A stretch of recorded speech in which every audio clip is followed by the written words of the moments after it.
welcome to Beam Them Up. I'm Monica Renee. I want to thank you for visiting my channel. And please hit that like, share, and subscribe button so I can continue working on this journey, helping others to become the best version of entrepreneurship that they can. Okay? If you're thinking about moving abroad, you're not alone. So many people are interested in moving abroad for whatever reason. However, they have certain fears. So today I want to talk about some of the 5 most common fears that people have before they make that move, right? And I want to talk about how to overcome those fears. So let's get into it.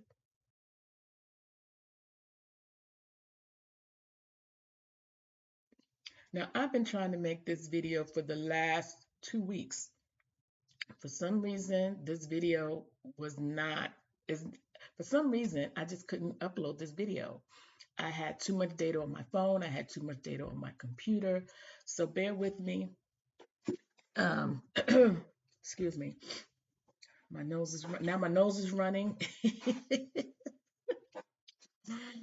I'm chewing gum.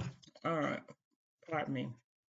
But one of the first fears, well, I'm not going to say the first fear, but fear number one is, what if you don't know the language? Now, I spoke about this in another video about moving abroad, but what if you don't know the language? Okay. I suggest that you learn some of the basic words of communication, like hello, how are you, good morning, good afternoon, good evening, how much is this, some directional type of information, like, you know, 2 blocks down and 3 blocks over to the right, to the left, you know what I'm saying? So that you will build up some confidence to know that you can have a conversation with someone that has a different language from you in their language, okay?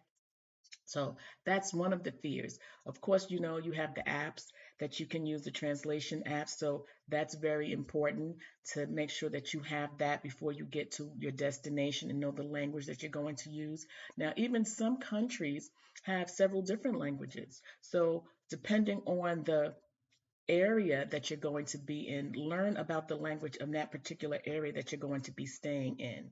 Okay. And of course, join some of those expat communities, because some of those expat communities will help you with the language. They'll be able to, give you some of the translations and the what do you call it, idioms that the country uses so that you understand a little bit better. Okay. And of course, immersion in the culture. Like, that's one of the best ways you're going to learn the language, because you'll be able to put the language with the culture and how people respond to certain things. So you'll know that, oh, maybe you stepped on somebody's toes. Maybe you shouldn't have did it that way. Maybe you shouldn't have said this or that. Right? Okay. So that's fear number one. Fear number two, what if I run out of money? And this is a real one, because everything is about money, right?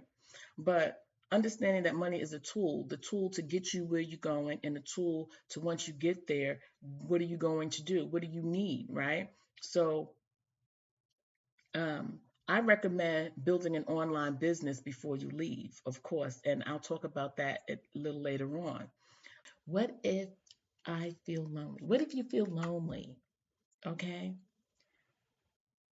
If you're moving with your whole family, your children and your spouses or whatever, you shouldn't really feel that lonely, because that's who you normally live with, right? But if you have to leave people behind, like your friends and your other family members, that could be an issue, right? Because that it's hard to detach from your lifestyle. So you will probably get lonely, but the point is not about getting lonely. It's about how to deal with the loneliness. And so you have to learn how to make new friends and acquaintances, right? And knowing that no matter where you go, community is everywhere. So we talked about expat community. So you're going to join some expat meetup groups. You're going to, of course, immerse yourself in the culture, join online groups. And I know when I was in Panama, there was a lot of people, expats there, that they were doing so much because they were joined up and connected with other expats that it was like, oh, they have so much going on. I'm just tired this week. I'm not doing anything. So don't think that you'll be lonely and not being able to do things, right? And I think loneliness is a state of mind. So as long as you have yourself, you should never really be lonely, right? Because you should always be able to do something. If it's gardening, if it's reading, if it's writing, if it's going out to the gym, something to keep you occupied so you don't have that feeling of loneliness. So that was fear number three. Fear number four. What if you can't find work or any structure? Okay. And you don't really need to think about looking for a job in a foreign market because it's probably going to be very difficult, to say the least, because I'm sure that in other countries they would rather hire their own people before they hire you. So, and I'm just, roughly basing that on, different economies. However, you don't want to depend on that. I mean, unless you have a job here and you can work remotely there and they're allowing that, then that's one thing. But to go there and start looking for a job, I think that would be a little foolish in a sense because you want to go with an income and you want to go with an income. And so that's where my business course comes in, right? It's a training course to teach you how to start your own online business. So if you have an idea to start a business, that's great. But having the course, sometimes it helps your ideas start clicking because as you're going through the course, you're like, oh, I could do this, I could do that, I could do this, I could do that. You know what I mean? So I think it makes good business sense to have a good business foundation when you're trying to move abroad. Okay, and if you want to learn more about the course, I'll put the information in the description box so you can take a look at it. Go to the website and see what it's all about and see if it's something that you would like to do and get involved in while you're thinking about moving abroad. And fear number five, what if it doesn't work out? So of course we're going to have that fear that, oh, if I leave, suppose it doesn't work out. We see a lot of videos where people leave, especially they leave the US and then they go to Africa or something and then they come back because they couldn't make it there. So sometimes we don't know all the ifs, ands, and buts about it and why it happened, but they have to come back and get a job here and they plan on going back. Or it's like, it just didn't work out for them. So that's why a lot of people go and visit first so that before they make that whole investment of moving out, right? Sometimes people take all of their life savings and they go and they get scammed. They say, oh, you can get this house for $50,000 and they give somebody money. They never see the person again. They don't get the property. They don't get the house. And so they have to come back. So yes, that does happen, but that's not how you want to do it. So you have to think of ways that you can get around having to put out so much money before you get there and then get there and there's nothing there, because there are a lot of scammers out here. But you have to start thinking that what if it does work? What if you do go, right? Having the right mindset. What if you do go, right? And it does work out? Then what? Okay. But I think you owe it to yourself to find out.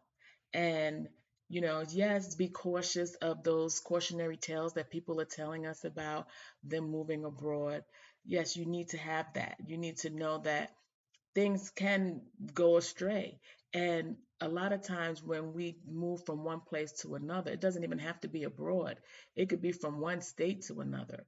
Your whole mindset changes because different states do things differently, right? Different communities do things differently. I come from a predominantly African American community and in New York. And when I moved to North Carolina, I don't live in a predominantly African American community. I live in a mixed community. So it's the dynamics are completely different.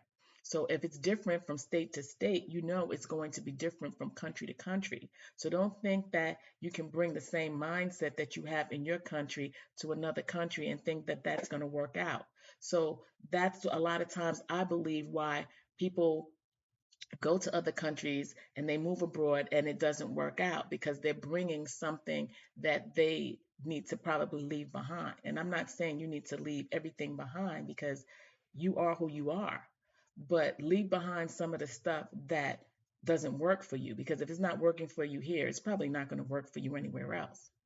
So that's my take on the 5 fears that we have about moving abroad. So if you're someone that's interested in moving abroad, then really think about some of these fears. And there's definitely way more than 5, but I just wanted to touch on these 5 so that you can start thinking about, okay, what do you really fear about moving abroad? And as you continue to think about moving abroad or just moving in general, there are fears that are going to come up. You know, I also was thinking about, well, if it was me trying to move abroad, I'm looking at, well, I like my furniture. Can I move my furniture abroad? Can I take my books? Like what, the expense of trying to even get your stuff somewhere else, or do you just sell everything and give up? Now, I was thinking about, I got all my notes here. I was thinking about selling my Cricut. This is a Maker 3 model, and I really haven't used it a lot. I mean, I purchased it because I thought I was going to use it. So, if anyone is looking for a Cricut, put your let me know in the comments section, because I may decide to sell this, right? Because now I'm looking at things that I could get rid of. Because even when you're thinking about moving abroad, you may want to downsize, right? Before you even move anywhere. So, what don't you use? And this is something that I purchased, but I don't even use it. So, I mean, it may work for somebody else who's into crafting and really want to use something like this. So, let me know in the comment section if you're interested in a Cricut, and then, we can talk, we can negotiate about price and stuff like that. But you know, it's still on the table. I pulled it out because I wanted to do something. Um, I was making some business cards. So it does help to make your business cards and things like that. So I mean, you could think about it. But anyway, that's what I have for you today. I hope it helped. If you're looking to move abroad, good luck. I'm not a counselor on moving abroad. I'm a counselor on helping you to start your business so that when you do go anywhere, or even if you stay, you have a solid foundation. You're not waiting for somebody to lay you off. You're building your own sovereignty and independence and freedom. So until next time, I'm Monica Renee. Peace and love.